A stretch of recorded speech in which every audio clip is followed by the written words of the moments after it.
Hi there. Thanks for joining this special event today. Why are we here? This is the 82nd anniversary of Gross Action here in Warsaw, and this is why we are here actually. And the action started on the 22nd of July 1942, and it ended in September the same year, so it lasted just a couple of months. And during this couple of months, 300,000 Jews were transported to Treblinka, and they were exterminated. Treblinka was an extermination camp. It was built, it was made to kill Jews. The plan is that there is going to be an official part now. You can see there are volunteers giving out ribbons. I have a ribbon myself and badges. I've also got this ribbon of Lea, and there is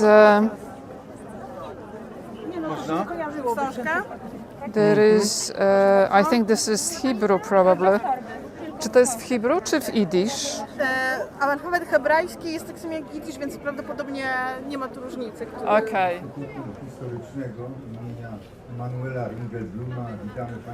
On behalf of the Jewish Historical Institute, welcome to the Memory March. I'm translating. It is for the 13th time when we meet. Niemcy rozpoczęli likwidację warszawskiego. Znajdujemy się przy pomniku Umschlagplatz. So we are at Umschlagplatz, and from here transport would go to take every day 5,000-6,000 people every day to Treblinka until the 21st of September 1942. Germans murdered almost 300,000 Jewish men and women. Most of them were religious people. So this year's march is dedicated to the rabbis of Ghetto, and we look at 5 rabbis from the ghetto. They were different in their thinking, but they were linked by the ghetto. Rabini Kalonymus Kalman Shapiro, Shimon Huberband, Menachem Ziemba, Shimshon Stockhammer i Josef Leib Gelernter. Każdy z nich wypełniał swoją rolę inaczej. Wszyscy jednak robili, co mogli, by pomóc wiernym. Jednocześnie So each of them fulfilled their role differently, but each of them wanted to help the co-citizens in the ghetto.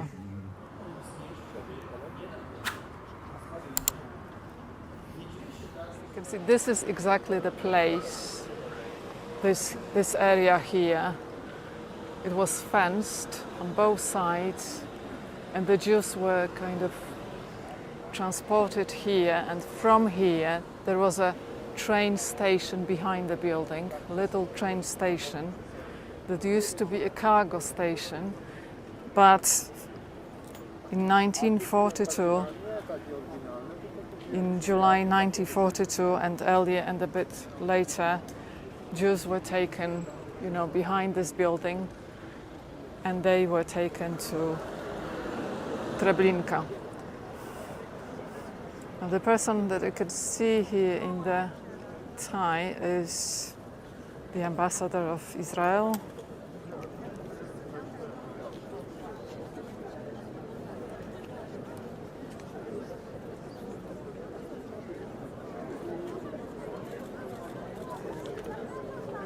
So after all, the ambassador didn't say anything. He didn't deliver any speech.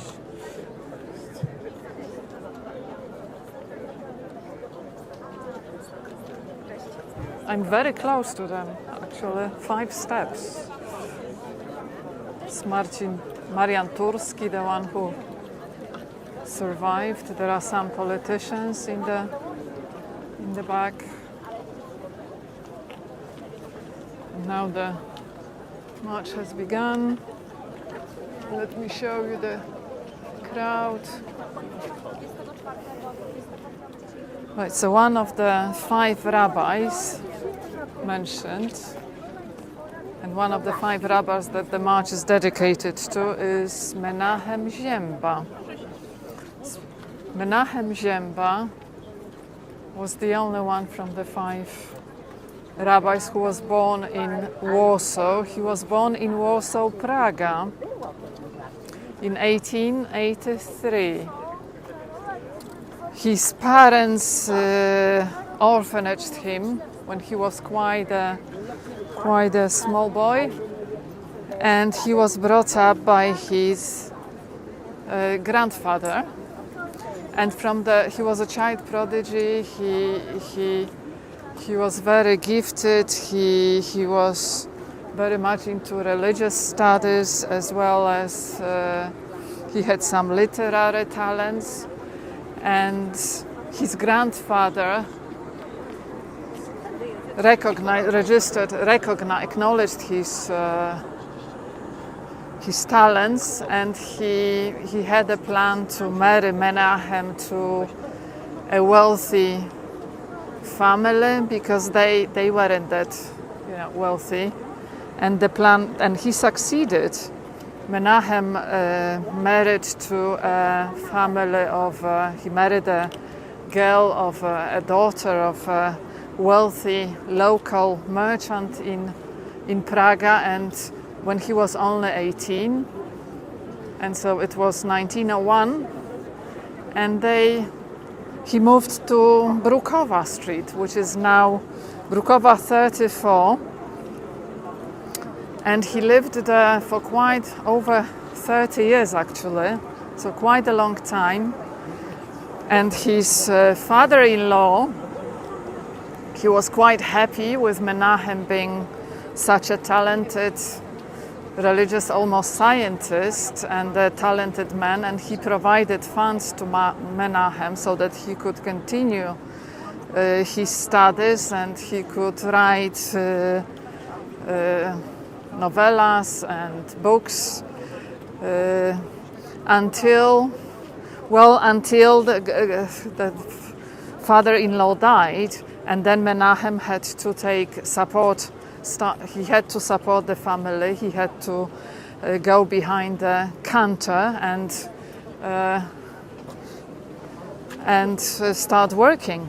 In 1930-35, there was a big crisis across the world, as you know, economic crisis, and the business fell down. Przepraszam, doszłam pani w kadr. And the business fell down, and the family found themselves in a kind of difficult position, financial position. But Menachem was offered a position of a rabbi of Warsaw, which he accepted. Earlier, he was offered a position of a rabbi of several cities in the world, not only in Poland, but in the world. For example, the city of Jerusalem, which he turned down. He was offered the job of a rabbi of Lublin. He also turned it down. And he was invited to join Warsaw Rabbinate, which he accepted. And so in late 30s, he moved with his family to Karmelicka Street, which is not very far from here, so to the left bank of the river, to the Jewish quarter, and Karmelicka was also within the ghetto boundaries during the Second World War. Menachem lost his wife died actually before, I think in the ghetto actually, not before they moved. She died in ghetto. He also lost his closest family, his children. And obviously, you know, he could see the atrocities of the war, of ghetto, of Germans. And unlike other rabbis, his idea was that Jews should fight, shouldn't surrender. They should fight. And that made him different as compared to other rabbis. Yes, in January 1943, in a meeting of the Warsaw Jewish leadership, Rabbi Ziemba, Menachem Ziemba, proclaimed that traditional martyrdom, Kiddush Hashem, sanctification of the divine name, was no longer an option as a response to German persecution.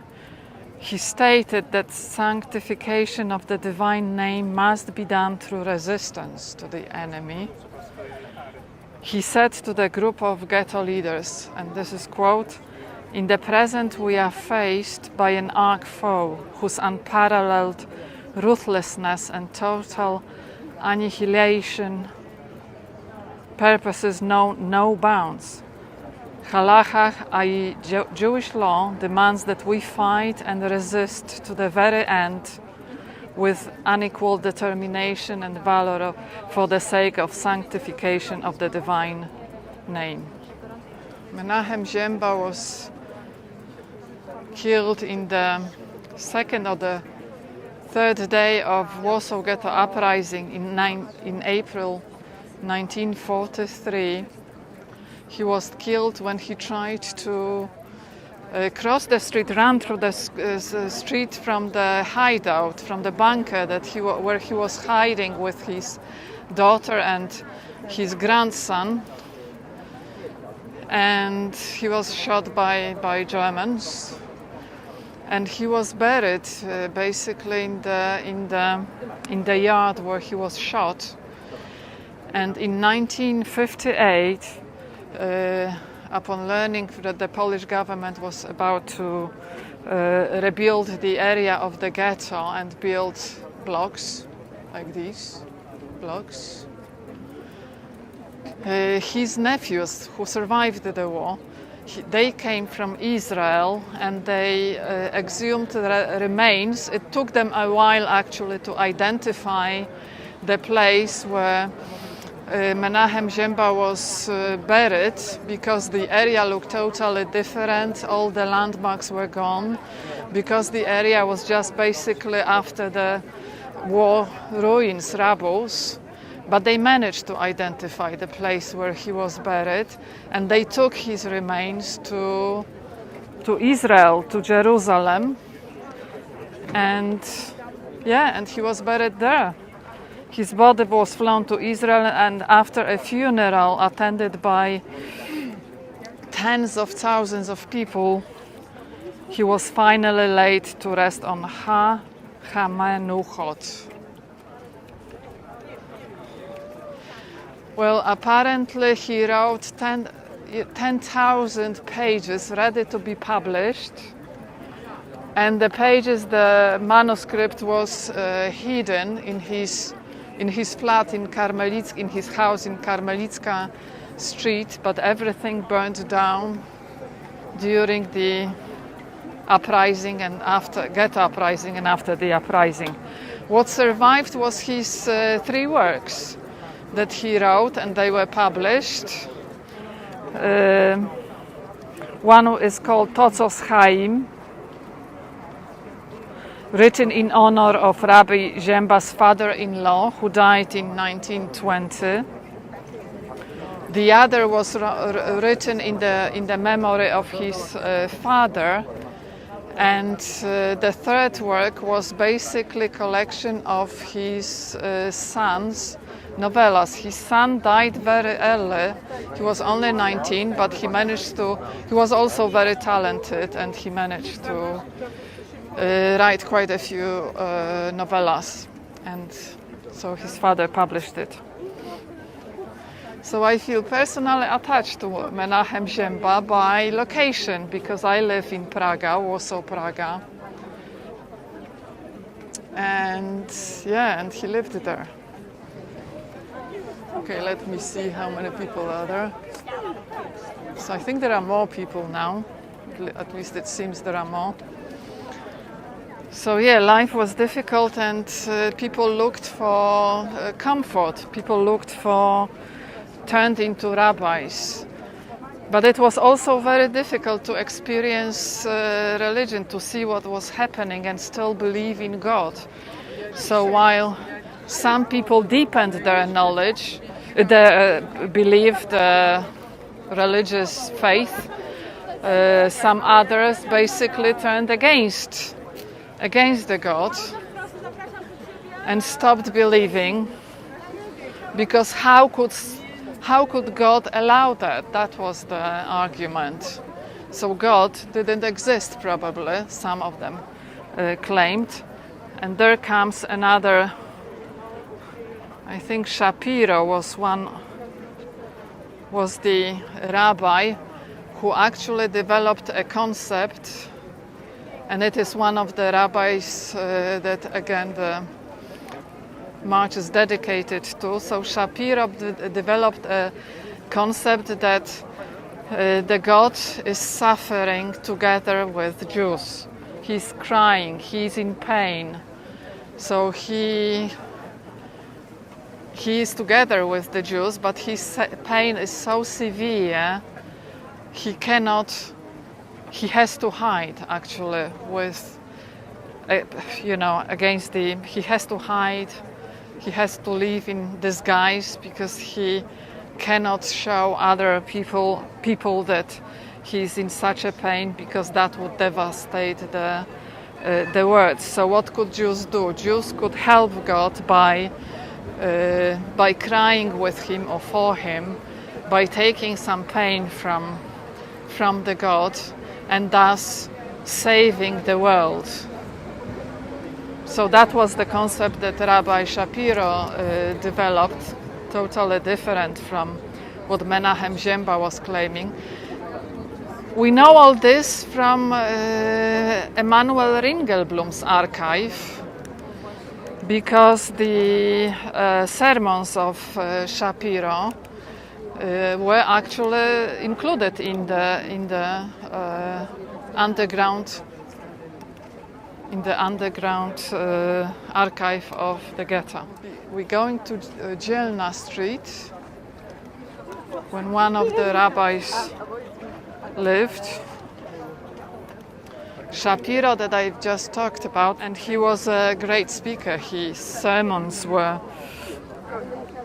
well known, and the sermons that he provided during the Second World War in ghetto were very famous, and a lot of people would come to listen to his sermons. And even if it was illegal, still he would attract hundreds of people, even not so much religious Jews. And what's interesting about his sermons is that he never used the word Nazi, he never used the word Germans.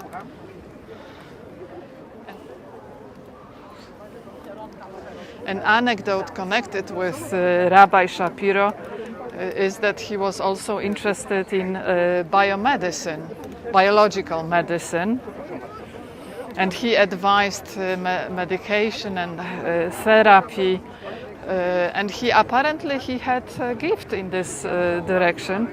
His advice was highly respected, not only among Jewish community, and according to legends, his prescriptions in Latin were allegedly functioning in Warsaw pharmacies, which probably is not true, but his fame was well known.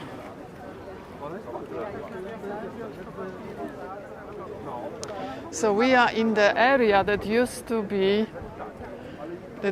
Warsaw Ghetto. The area looked completely different. This street didn't exist, but the street next to the buildings did exist, and it was a very busy street. The buildings were put up in the 50s, And we are basically walking on the ruins of Warsaw Ghetto. There was also Shimshon Stockhammer. He was a very active co-worker of Ringelblum. He helped Emanuel Ringelblum with finding evidence about documenting life in ghetto. At the end of the event, I think at the end of the march, there will be an artistic installation, and I am going to put the ribbon that I got at the beginning. Okay, so I've met a fellow guide. Hello. Who is from Colombia, and what's your name? Hermes. Right, that's the installation, I think. So this is where we put our ribbons. Żaden z nich nie przeżył wojny. 18 lipca 1942 roku. Thank you for joining. See you next time. Follow me on YouTube.